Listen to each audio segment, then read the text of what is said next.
Dobrý deň, pani Rodne Veďalová. Ďakujem vám veľmi pekne, že ste prijali pozvanie na rozhovor s redakciou Info.sk.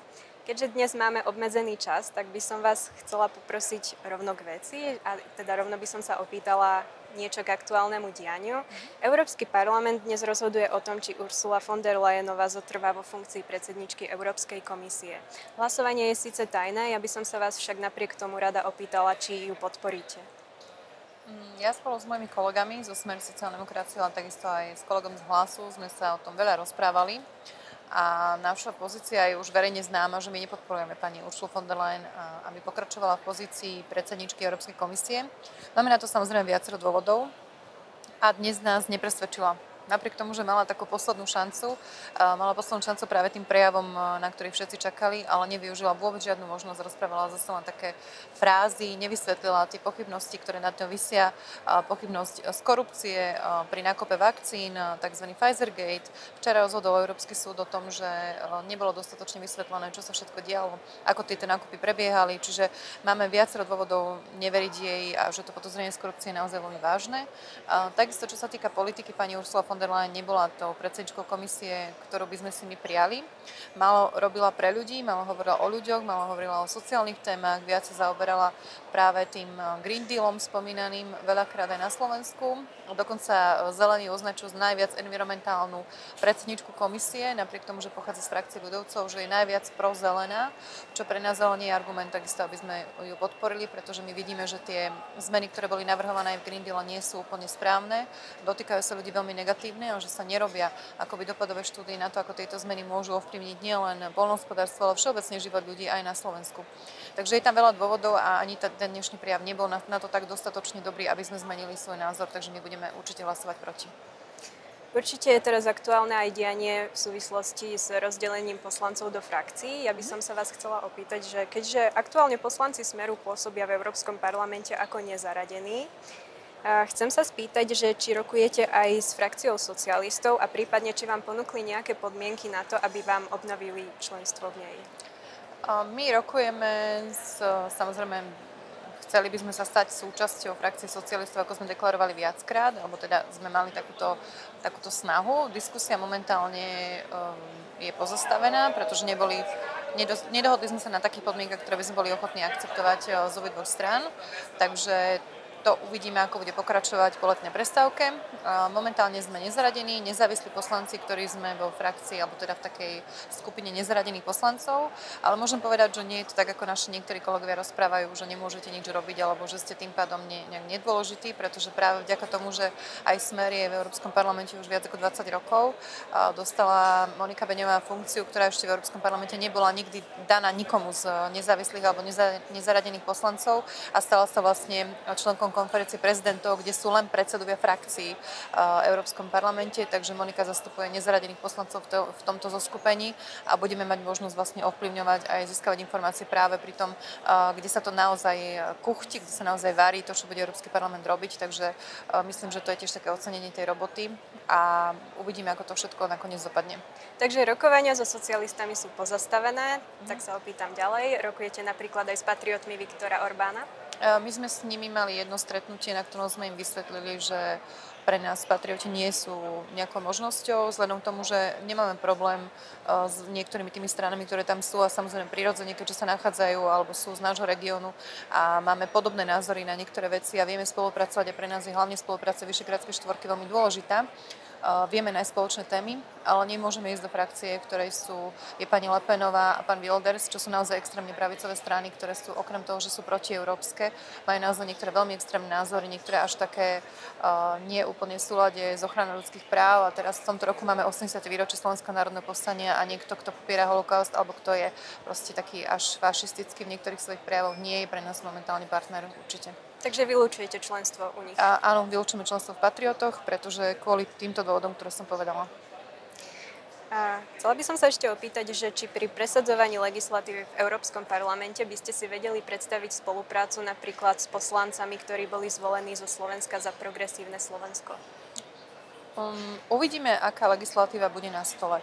To nie je o spolupráci, je to o témach, na ktorých sa vieme dohodnúť alebo nie.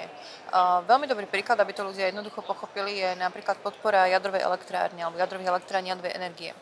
Na to, napriek tomu, že sú rôzne názory, tak na Slovensku vlastne v podstate takmer všetky politické strany, alebo neviem o žiadnej, ktorá by mala iný názor, politické strany podporujú používanie jadrovej energie, pretože pre Slovensko je dôležitá.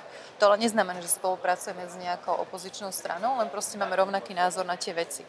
Takže ak bude také hlasovanie, alebo bude taká téma, na ktorú budeme mať rovnaký názor, tak áno, stane sa, že budeme hlasovať rovnako, ale to nie je o nejakej spolupráci. Ale samozrejme druhá vec je, ak pôjde o Slovensko a pôjde o nejakú tému, ktorá bude pre Slovensko dôležitá a budeme chcieť akoby spoločne postupovať, tak verím, že zvíťazí zdravý rozum aj na strane týchto kolegov, ktorí teraz momentálne ako nejak veľmi nekomunikujú, takže budeme sa minimálne snažiť, ak pôjde o Slovensko, aby sme mali nejakú spoločnú pozíciu, ale to bude možno nejak raz, ak dvakrát za toto obdobie. Takže ak pôjde o Slovensko, tak určite áno. Vy ste spomínali, že vy osobne, ale aj celkovo Smer SD v zastúpení v Európskom parlamente budete obhajovať najmä národno-štátne záujmy členských krajín. A mňa by ale zaujímalo, Slovenska, nie členských krajín. Slovenska, dobre. Mňa by ale zaujímalo, že či nemáte obavu z toho, že takýto cieľ by mohol napríklad oslabiť dôveru občanov v Európsku úniu. Práve naopak. Európska únia je zoskupenie 27 štátov, ktoré majú nejaké svoje záujmy a proste rozhodli sa v niektorých otázkach spolupracovať. To, že bránite národno-štátny záujem svojho štátu, svojej krajiny, neznamená, že oslabujete Európsku úniu, znamená, že práve dávate občanom to, čo chcú. V týchto voľbách posledných do Európskeho parlamentu ľudia ukázali, že chcú, aby Európska únia prehodnotila niektoré svoje rozhodnutia, aby prestala niektoré veci robiť, aby sa vrátila naozaj k tomu takému pôvodnému, k tej spolupráci medzi štátmi. To ju neoslabuje, naopak posilňuje, pretože ak sa vieme dohodnúť na spoločných veciach, máme menej sporov, menej negatívnych vecí a menej nespokojnosti. Takže myslím si, že práve tá obhajoba národno-štátnych záujmov aj Slovenska môže pomôcť aj celej Európskej únii a takej tej dôvere voči Európskej únie na Slovensku. Ešte by som sa vrátila k tým frakciám. Vy ste spomenuli, že sa neobávate toho, že by váš hlas ako poslancov Smeru možno nerezonoval tak silno v Európskom parlamente v prípade, že by ste zostali nezaradení. Chcem sa opýtať, je tu aj taká možnosť, že budete pôsobiť ďalších 5 rokov ako nezaradení poslanci? Samozrejme, nič sa nedá vylúčiť. My ale máme snahu, aby sme získali členstvo v politickej frakcii, aby sme ďalej spolupracovali s viacerými poslancami, ale ak to nepôjde, ak budú naozaj tie podmienky alebo tie veci, na ktoré sa nebudeme vedieť dohodnúť také, že nie, tak budeme nezaradení poslanci, budeme pôsobiť tak, ako to je takisto možnosť. Tí poslanci majú rovnaké práva a povinnosti, takže môže to aj tak dopadnúť, nevylučujeme nič, samozrejme. Ešte by som mala jednu otázočku, že kto budú vaši najbližší spolupracovníci počas nasledovného funkčného obdobia?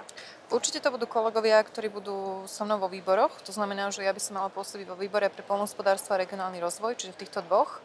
A tí kolegovia, ktorí budú mať tie podobné názory, verím, že si tam nájdem spoluprácu s kolegami, ktorí zastupujú napríklad záujmy Vyšehradskej štvorky, čiže predpokladám, že kolegovia, ktorí budú zastupovať tieto 4 krajiny, okrem Slovenska, teda tie 3, že budeme vedieť nájsť spoločnú reč, pretože budeme vyjednávať napríklad spoločný európsky rozpočet na ďalšie obdobie, štrukturálne fondy, lepšie poľnohospodárstva. V tomto máme vo Vyšehradskej štvorke v tejto oblasti, hlavne napríklad v oblasti poľnohospodárstva, máme veľmi podobné názory medzi ľuďmi, ktorí pracujú v tomto sektore, čiže budeme snáď vedieť, dúfam, nejaké spoločné stanoviska presadzovať. Určite pre mňa v týchto výboroch, keďže som tam už aj pôsobila, tak sociálni demokrati majú podobné názory, také, aké máme my. Čiže verím, že budeme vedieť spolupracovať aj s kolegami z iných krajín, ktorí budú práve zo sociálno-demokratického tábora a uvidíme podľa témy. Samozrejme, budem sa snažiť nájsť čo najviac spojencov, aby som presadila to, čo si myslíme, že je správne. Zo slovenských europoslancov ste ešte spomínali pána Ondruša. Je tam ešte niekto? Určite áno, ale nedá sa povedať, že kto bude môj najbližší spolupracovník, pretože každý z nás je v inom výbore. A vy najviac spolupracujete vlastne v tom výbore s tými ľuďmi, ktorí sú tam. Ale čo sa týka nejakej práce v pláne, tak určite my ako Smeráci budeme držať spolu, verím. Takisto s pánom Ondrušom sme vytvorili dokopy taký akoby poslanecký klub 6 členov, takže veríme, že to samozrejme prirodzene najbližšia spolupráca je takáto, ale v tej pracovnej otázke to budú tí moji kolegovia vo výboroch. Dobre. Ďakujem vám veľmi pekne za rozhovor. A ja všetko dobre prajem. Ďakujem.